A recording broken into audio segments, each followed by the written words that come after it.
बोलिए सदगुरुदेव की जय। साहब। कर्म गति टारे ना ही टरी, थोड़ा विचार करना होगा। इस संसार को कर्म भूमि कहते हैं। ये संसार नाशवान होने के बावजूद, दुखों का घर होने के बावजूद आकर्षित है। जितने भी मुनि मुनीष बुद्धिजीवी कालांतर में ज्ञानी ध्यानी हुए, जितने भी धर्मशास्त्र हैं, सबने संसार को नाशवान कहा। पर यह अद्भुत भी है। स्वर्ग आदि भोग लोग हैं, वहां मनुष्य यहां किए कर्मों का फल प्राप्त करने के लिए जाता है। देवादि लोक भी, आप देखो देवासुर संग्राम में देवता भी कई बार पराजित होते रहे, वो भी कर्म से ही प्राप्त होता है। इंद्र पद आदि भी। अभी साहब इस कर्म क्षेत्र पर काफी अच्छा बोल रहे हैं, क्योंकि ये वो पटल है, ये वो बस अड्डा है जहां से सब जगह जाने का रास्ता मिलता है। इसलिए इसको कर्म भूमि कह रहे हैं। स्वर्ग कर्म भूमि नहीं है, वो तो भोग लोक है। और ये मानव तन दुर्लभ है।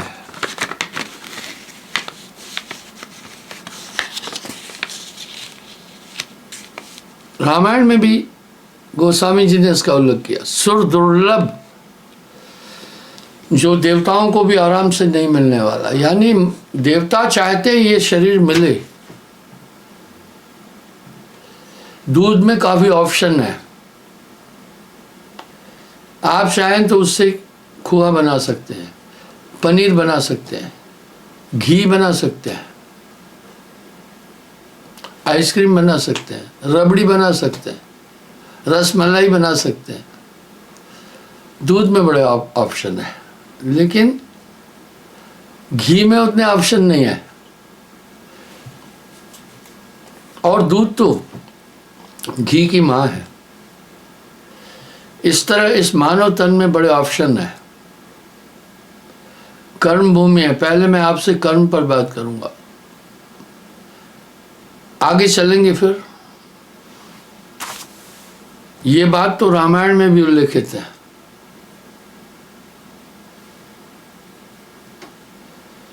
जब राम जी ने बाल को मारा, एक तो बाल थे सुग्रीव के भाई, एक बलि। बलि 6 चक्रवर्ती राजा हुए पृथ्वी पर, उनमें बलि भी था।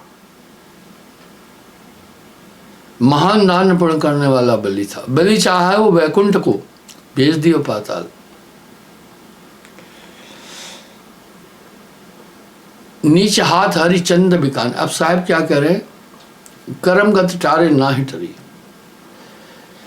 गुरु वशिष्ठ से पंडित ज्ञानी सोच के लगन धरी।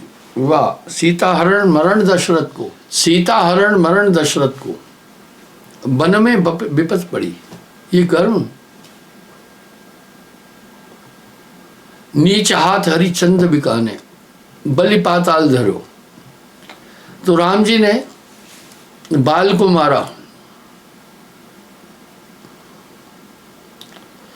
बाल को वरदान था, जो उससे लड़ने आएगा उसकी आधी शक्ति बाल में चली जाएगी।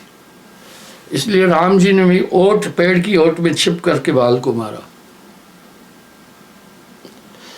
जब बाल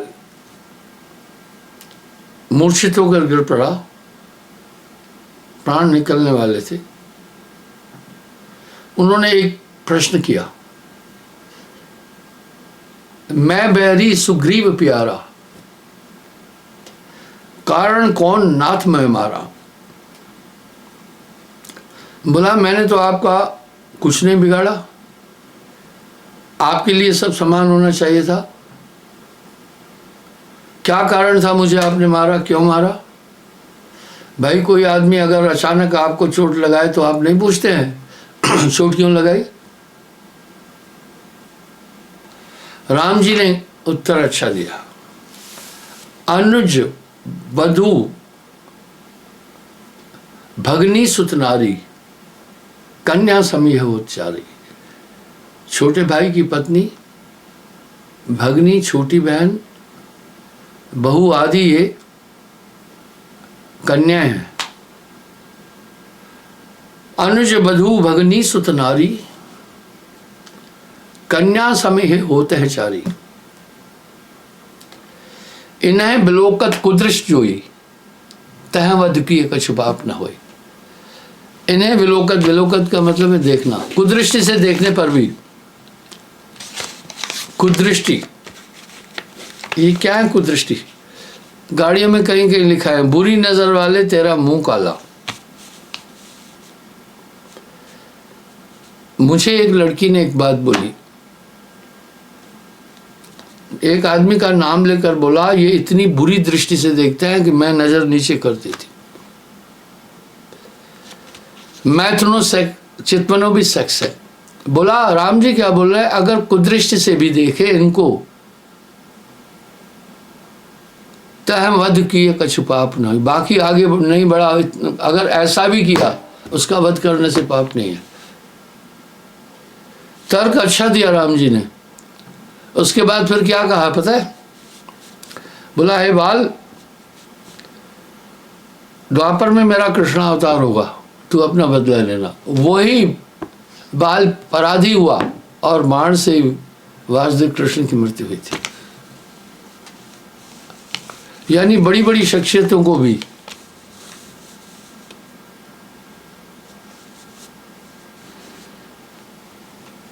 कर्म का फल भोगना पड़ा। नीच हाथ हरिचंद बिकाने बलि पाताल धरी।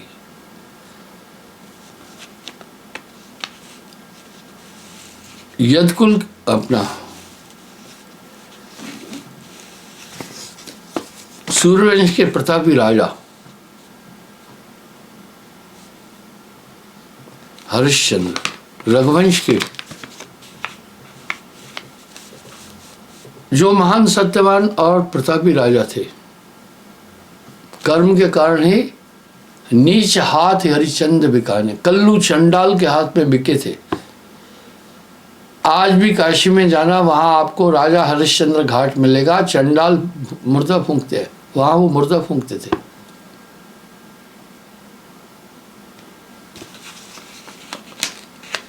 हरिश्चंद्र तारामती फिल्म भी बनी थी, जिसमें ये सब चीजें दर्शाई थी। पुत्र राहुल था, शमशान घाट में जब जलाने गए, उसने शमशान घाट का कर मांगा था। तारामती ने कहा आपका पुत्र है, मैं आपकी पत्नी हूं। बोला हे देवी, मैं बिक चुका हूं, मेरा स्वामी कल्लू चंडाल है। वाह क्या बात थी। तो कर देना पड़ेगा। तब उसने अपना आंचल का हिस्सा फाड़कर कर दिया था। नीच हाथ हरिचंद बिकाने बलि पाताल धरी। बलि 52 रूप में बलि से छल किया गया। महान प्रतापी था वो, दान देता था वांछित। विष्णु जी 52 अवतार, 52 अवतार के बारे में कम लोग जानते हैं। आप सुने,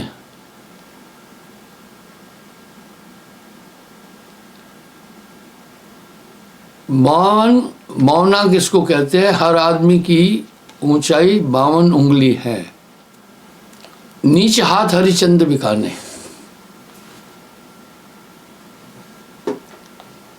मौना उसको कहते हैं जो 52 उंगली का होता है। हर आदमी अपनी उंगलियों के अनुसार 84 उंगल है। तो 52 अवतार में विष्णु जी उसके पास बौना होकर गए, दान मांगा। वो दान मांगने वाले को खाली नहीं भेजता था। महान प्रतापी राजा बोला, मुझे 3 परग 3 कदम भूमि दान दो। हरिश्चंद्र ने कहा, यथास्तु देंगे। हरिश्चंद्र की काफी परीक्षाएं भी हुई थी। उसने विराट रूप किया, 1 परग में पाताल नाप दिया, 1 कदम में पूरी पृथ्वी, 1 कदम में अंतरिक्ष। बोला, अब आधा कदम और दो। हरिश्चंद्र ने कहा, मेरे पास तो 3 लोग तक का राज्य है, आगे मेरे पास नहीं है। बोला, आपने वचन दिया। बोला, फिर कैसे पूरा करूं? बोला, अपनी देही नाप कर दो। बाली ने बोला, बलि को बोला। तो बलि ने देही नाप के दिया, यानी अपने आप को भी देना पड़ा। तब उसको आदेश दिया, बलि चाहा पाताल को भेज दिया, बलि चाहा वैकुंठ को भेज दिया पाताल। बलि ने तो चाहा था वैकुंठ को, वो फतेह करना चाहता था, पर भेज दिया पाताल। उसको पाताल जाना पड़ा। कोटि गऊ नृप दान करत नित, राजा मृग करोड़ों गऊं को दान करता था। गिरगिट योनि पड़ी। क्यों पड़ी गिरगिट योनि? वो हजारों गऊ प्रतिदिन दान करता था। एक बार एक ब्राह्मण को जो गऊ दी, वो वापस गौशाला में दौड़ के आ गई, किसी को पता नहीं चला। अपना घर तो सभी ढूंढते। वो ब्राह्मण गाय को ढूंढता रहा, गाय नहीं मिली। दूसरे दिन जब गाय दान में दी, उसके पड़ोसी ब्राह्मण को जब दान दी गाय, तो वही गाय दी। उनको पता ही नहीं था किसी घोड़ा रसा गौशाला वालों को। जब वो गाय लेकर के घर आया तो उस ब्राह्मण ने, जिसको पहले दी गई थी, बोला, ये गाय मेरी है। ब्राह्मण ने कहा, नहीं, आज मुझे ये गाय दान में मिली है। जब दोनों का विवाद नहीं सुलझा तो राजा के पास आ गए और पूछने लगे, गऊ पर किसका अधिकार है? पहले ब्राह्मण ने कहा, ये कल मुझे आपके लोगों ने दान में दी। ये गऊ बाद में कहीं मेरे यहां से बंधन तोड़ करके अपने गौशाला में पहुंच गई है। ये पहले मुझे दान में दी गई थी।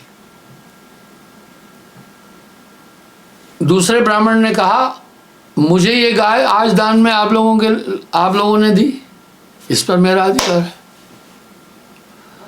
राजा मृग असमंजस में आ गया। उसने पहले वाले ब्राह्मण को कहा, 4-5 गायें और ले जाओ, कोई बात नहीं है। उसने कहा, नहीं, मैं वही गाय लेना है जो मुझे दान में दी गई है। दूसरे वाले ब्राह्मण को कहा, छोड़ो, कोई बात नहीं, विवाद है, तुम 4-5 गाय ले लो। लेकिन आपस में नहीं बनती थी, दोनों अपने अहंकार में थे। उसने कहा, नहीं, ये मुझे दान में दी है। अब राजा मृग असमंजस में आ गया कि क्या करें। वो अपने सिंहासन पर बैठे विचार कर रहा था। तो पहले ब्राह्मण ने दिया, गऊ किसकी है? राजा मृग यूं किया, यानी देखता हूं। दूसरे वाले ने कहा, निर्णय दो राजन। तो असमंजस में था राजा मृग, बेचारा गर्दन यूं कर रहा था। क्रोधित होकर ब्राह्मण ने श्राप दिया, जाओ गिरगिट में जाओ, क्योंकि गिरगिट गर्दन यूं करती रहती है। क्या बोला, क्या तुम गिरगिट की तरह गर्दन यूं कर रहे हो? जाओ गिरगिट बन जाओ। तो कोटि गऊ नृप दान करत नित, गिरगिट योनि पड़ी। कर्मगत टारे ना टरी। एक विधान है कर्म भूमि का, यहां जो भी कर्म करेगा उसका फल भोगेगा। आज हम अपनी संस्कृति को भूलते जा रहे हैं, क्योंकि हमने उस संस्कृति को अपनाया जिसके पांव भी नहीं है और सर भी नहीं है, अस्तित्व नहीं है। हमारे देश की संस्कृति की स्थापना हमारे पूर्वज ऋषि मुनियों ने की। कैसे जीना है, कैसे खाना है, कैसे रहना है, क्या चीज़ है, चरित्र क्या है। विदेशों में ये बात नहीं है, वहाँ फ्री स्टाइल लाइफ है।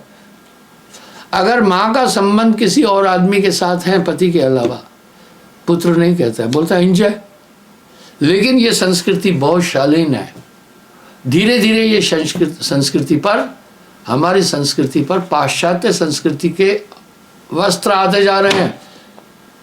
हम सांस्कृतिक दृष्टि से बहुत रीच थे, वो रीच नहीं है। तो कहत कबीर सुनो भाई साधो, होनी होके रही। कर्म का विधान है, फल दे के रहेगा। वो कैसे होगा? कर्म सारणी बुद्धि उत्पाने, कर्म सारणी बुद्धि उत्पाने, यानी अकल ऐसी हो जाएगी उस समय कर्म आपके साथ में है, फल देगा ही देगा। अगर कोठे से गिरकर टांग टूटनी है आपकी तो टूटेगी कर्म के अनुसार। क्या होगा? बुद्धि ऐसे बनेगी, ऊपर जाओगे, बुद्धि ऐसे बनेगी, ध्यान हट जाएगा, धड़ाम से नीचे गिरोगे और टांग टूटेगी। इसलिए कर्म के क्षेत्र का पूरा पूरा बायोडाटा आपके अंदर है। जन्म एक नहीं, जन्म अनेका, छूटे नहीं कर्म का लेखा। पर साहब आगे क्या बोल रहे हैं पता है? वाह बीटो, नाम जो रत्ती एक हो, पाप जो कोटि हजार, पाप करोड़ों हजार, सभय जार के छार करे, जैसे चिनकी आग की पड़ी पुराने घास। जबै नाम हृदय धरा, भया पाप का नाश, जैसे चिनकी आग की पड़ी पुरानी घास। इसलिए कोटि जन्म का पातक होई, एक जन्म का नहीं, पातक पाप को कहते, कोटि जन्म का नाम प्रताप जाए बिगोई, वो नाम की ताकत से खत्म हो जाएगा। इसलिए कहते गुरु कर्म काट देता है। विधान ये है। तो साहब क्या कह रहे हैं? कहत कबीर सुनो भाई साधो, हूनी होके रहे। ये किस दृष्टि से? सांसारिक दृष्टि से। पर आगे कह रहे हैं, आगे कह रहे हैं, कोटि कर्म फल में कटे जब आवे गुरु की ओट। कह रहे हैं कर्म रेख रघुपत दुख पायो, सीता शोक बहु पछतायो। कर्मी के कारण से रघुपति ने ये दुख प्राप्त किया। नरसिंह शूकर रूप धरावा, मच्छ कच्छ सब कर्म बनावा। कर्मी के कारण। बामन होय बलि को छला जाई, परशुराम होय युद्ध कराई। कर्म रेख यदुपति दुख पावा, बन बन धेन चुरावन धावा। क्या कह रहे हैं आप? सुनना थोड़ा। यहाँ ये एक सवाल आया, राम जी जैसी शख्सियत, वासुदेव कृष्ण जैसी शख्सियतों को भी कर्म का फल भोगना पड़ा। कह रहे इसलिए बाल को मारा था और इसके कारण से फिर त्रेता में बहुत दुख प्राप्त किया रघुपति ने, कर्म के अनुसार। क्या बात है! शास्त्र इसकी पुष्टि भी कर रहे हैं, पर भी आदमी तो भी विचार नहीं कर रहा है। इनते अधिक और कोई आई को आई, कर्म रेखते भुगतत जाए।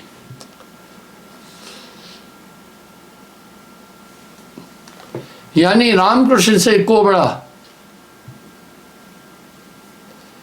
इतनी महान विभूतियों को भी कर्म का फल भोगना पड़ा था। सावधान, यह संसार काल है राजा, यहाँ कर्म का जाल पसारा है। अगर आपने किसी दुर्बल को और कर्म सहस्त्र गुणा बढ़ता है भाइयों, बचना। आप नहीं देख रहे फसल एक भी बिया बोते हैं मक्की का, किसी किसी पौध में 4 मक्खियाँ आती है, ऊपर एक बीच में एक आ जाती है, यानी हजारों दाने हो गए, कर्म सहस्त्र गुना बढ़ता है। इसलिए विचार करके कर्म करना इस संसार के अंदर। अगर आपने एक दुर्बल को तमाचा मारा, आपको 1000 तमाचे लगेंगे। इसलिए हमारे पूर्वज पहले धर्मिष्ठ थे, वो समझते थे सब चीज, कर्म अकर्म की परिभाषा को जानते थे, बड़ा शांत वातावरण था। अंकुरी जीव रहे भाई सो अंकुरी पुरुष ते आई, तिनके पुरुषो चितमन की ना, कैसे लोग होए लवलीना।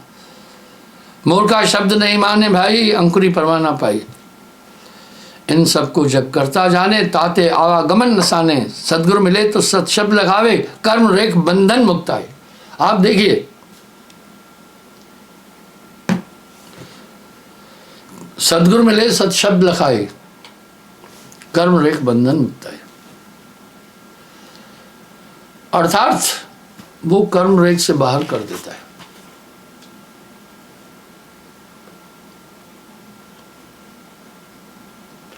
ऐसे ही सब जीव भरमाई, कैसे भांत मुक्त नहीं पाई। सोई ज्ञान मौके समझाओ, जरा मरण का बीज नशाओ। आप कह रहे हैं आप कृपा करके मुझे वही ज्ञान बताओ जिससे मेरा जन्म मरण का बीज नाश हो। अब साहब क्या कह रहे हैं, सुन धर्मदास हंस पतिराया, हंसन कारण पुरुष की दया। अंकुरी जीव आप बुलाया, ताते हम कह लेन पठाया। बोला मैं यहाँ जीवों को लेने आया। सत्य शब्द अब कहो प्रकाशा पावे, हंसा लोक निवासा।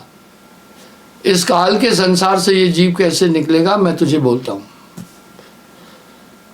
उग्र ज्ञान है मथा निहारा, सूक्ष्म सो पुरुष उचारा। पुरुष दया आने संसारा, जयते पावे मुक्ति द्वारा। कह रहा है वो मैं लेके आऊं जिससे मनुष्य मोक्ष की प्राप्ति कर सकता है। मुक्त होए सतलोक कह जाई, आदि पुरुष के दर्शन पाई। प्रथम रहनी हंस बखानो, निष्दिन रहे नाम लिपटानो। मैं पब्लिक को कहता हूं अगर 24 घंटे आप मायावी चीजों में हैं तो भैया क्या हासिल किया आपने फिर।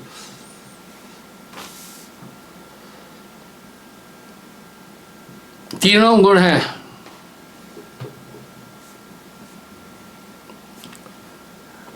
कह रहे हैं अध्याय 19 कहो ये भाई। अब क्या बोल रहे, आप तो कहेंगे 18 अध्याय, साहब कह रहे अध्याय 19 कहो ये भाई। सुर नर मुनि जाने नहीं ताई। हाँ, सुर नर मुनि नहीं उसको जानते।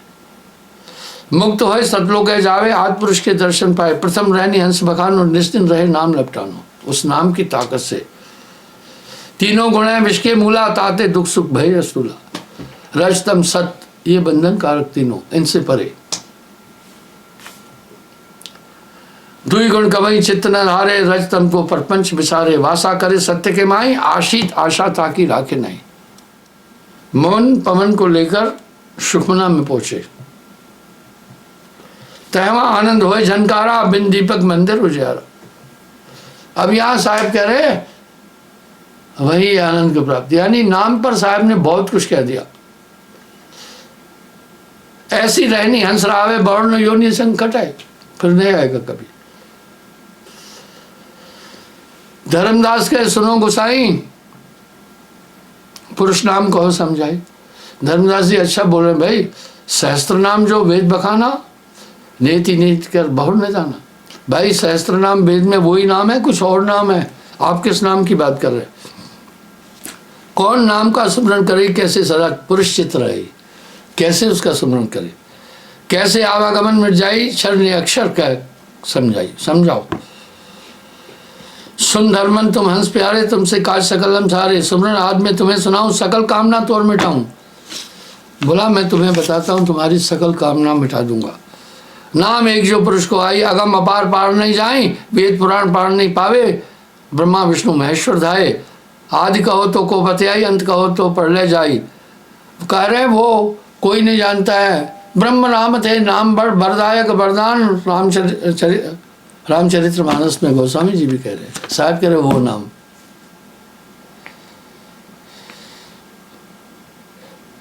अक्षर क्या है, सब जगत बखाने, ने अक्षर का मर्म न जाने। अक्षर वाला नाम सब बोल रहे, वो नहीं है।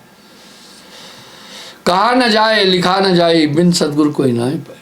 यहां साहब ने विराम लगा दिया है, ये कहने सुनने में नहीं आता है। बिना सदगुरु के ये नाम प्राप्त नहीं होता। सदगुरु मिले तो अगम लखावे, हंस हमी पीवत गर जाए। बिन सदगुरु कोई नाम न पाए, पूरा गुरु अकह समझाए। यहां साहब कह रहे हैं अकह नाम सो कहा न जाए, लिखा न जाए, पढ़े न जाए।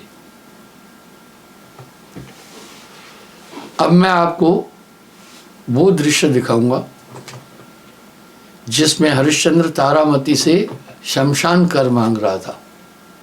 यानी ऐसी ऐसी विभूतियों को भी इस संसार के अंदर दुख उठाना पड़ा। नानक दुखिया सब संसार, सोई सुखी जय नाम आधार। आप देखिएगा, बाद में वो अपना आंचल फाड़ करके कर के रूप में दे रही है। सावधान,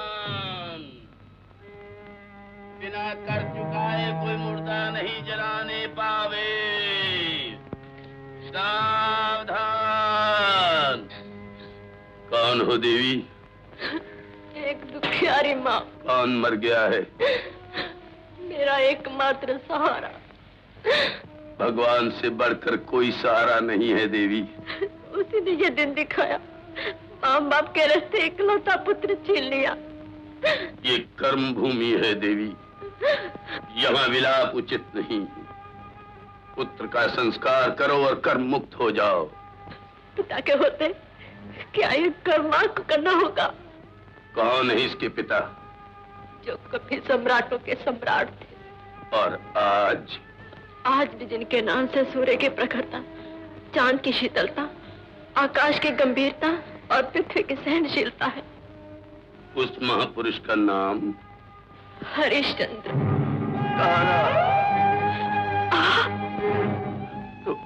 तो क्या ये रोहित? हाँ नाथ, मैं आपकी धरोहर नहीं संभाल सकी। रोहित मर गया नाथ, आपका रोहित मर गया। नहीं, ये मैं क्या सुन रहा हूँ? मेरे कान फट क्यों नहीं जाते, मेरी आंखें फूट क्यों नहीं जाती? स्वामी, मरते समय इसकी आंखें आपके दर्शनों को तरसती रही, इसलिए आपको बहुत याद किया। कहा मैं पिताजी के दर्शन नहीं कर सकता, मेरा प्रणाम कहना। रोहित, रोहित मेरे बच्चे, मेरे लाल, मैं तुझे जीते जी सीने से न लगा सका।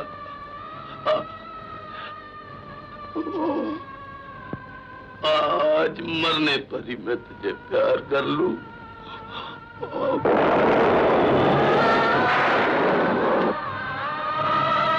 ये मैं क्या कर रहा हूँ? उठा लीजिए नाथ अपने रोहित को, एक बार प्यार कर लीजिए। नहीं, अपने प्यारे पुत्र को एक बार गले से लगा लीजिए। नहीं तारा, नहीं नहीं नहीं नहीं, नहीं। रोहित ब्राह्मण सेवक है और मैं चंडाल का दास।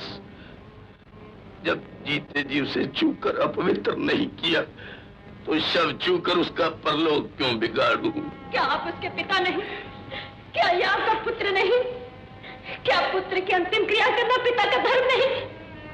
वो धर्म कर्तव्य के हाथों बंधा हुआ है देवी।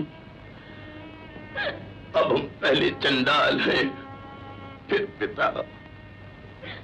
कर लेना हमारा एकमात्र धर्म रह गया है। तुम भी कर चुका कर पुत्र के शव को अग्नि दो। कर चुका हूँ, कहाँ से कर चुका हूँ?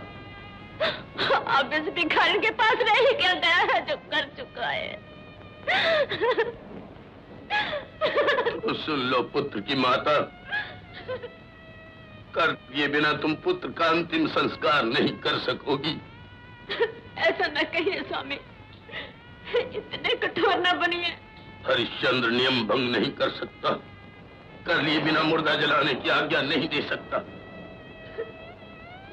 तब क्या चक्रवर्ती सम्राट हरिश्चंद्र का राजपुत्र रोहिताशु बिना चले ही रहेगा। शमशान की गोद में क्या सम्राट पुत्र और क्या कंगाल पुत्र, सभी समान हैं। कर नहीं मिलेगा तो शव नहीं जलेगा। क्या आपका हृदय सचमुच पुत्र प्यार से शून्य हो गया है? आज आपके दरबार में एक बेकफन मुर्दे की माँ हाथ जोड़कर पुत्र दाह की भीख मांग रही है। आप दानवीर हैं, एक माँ की झोली भर दीजिए। हमारे धैर्य को विचलित करने का निष्फल प्रयत्न न करो। हम राज्य छोड़ सकते हैं, धन धान्य पुत्र परिवार छोड़ सकते हैं, लेकिन मरघट की मर्यादा को कभी नहीं छोड़ सकते। धन्य हो प्रभु। एक वो भी दिन था जब आपके पुत्र के पांव में एक छोटा सा कांटा चुभ गया था। आप परेशान होकर भागे भागे चले आए थे। आज वही लाडला रोहित आपके तनिक से दया के लिए तरस रहा है। ये सब पिछले जन्म की बातें हैं, इन्हें भूल जाओ। कफन नहीं दे सकती हो तो उठाओ इस मुर्दे को और चली जाओ। तो लीजिए स्वामी, आज एक पत्नी अपने पति के निष्ठुर कर्तव्य पर अपनी लाज, अपना शील न्यौछावर कर देगी। अखंड रहे आपका धन, दसों दिशाओं में गूंजे आपका यशगान। ये लीजिए इस अभागन माँ के अभागे पुत्र का कफन, लीजिए शमशान नाथ, लीजिए।